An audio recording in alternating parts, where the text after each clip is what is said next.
عليكم ورحمة الله وبركاته. الحمد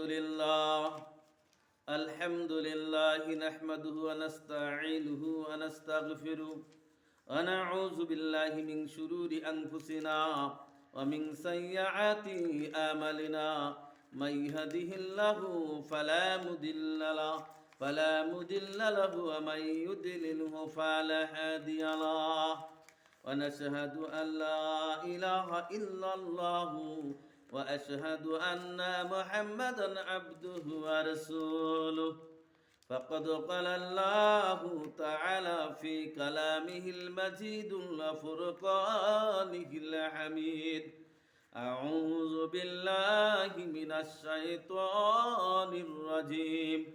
إن الله وملائكته يصلون على النبي يا أيها الذين آمنوا صلوا عليه وسلموا تسليما.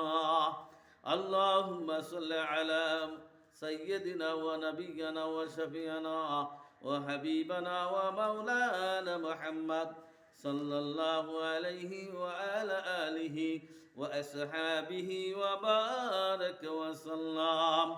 نحمده ونصلي على رسوله الكريم. أما بعد.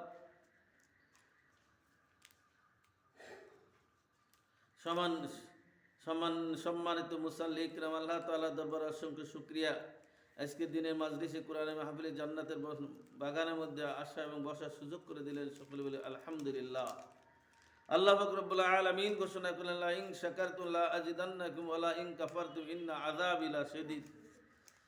আমার নিয়ামত পাইয়া আমি আল্লাহ পাক রব্বুল আলামিনের দরবারে শুকরিয়া আদায় করো, তাহলে আমি আমার পক্ষ থেকে তোমাদের প্রতি নিয়ামত আরো বাড়াই দেব। সকলে বলে সুবহানাল্লাহ। ওয়া লা ইন কাফারতুম ইন্না আযাবি লাশাদীদ।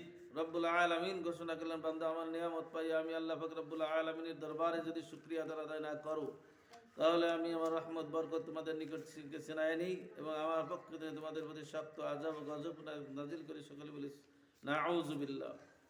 وقال رسول الله صلى الله عليه وسلم: لا يدخل الجنة من كان في قلبي مثقال ذرة من كبر.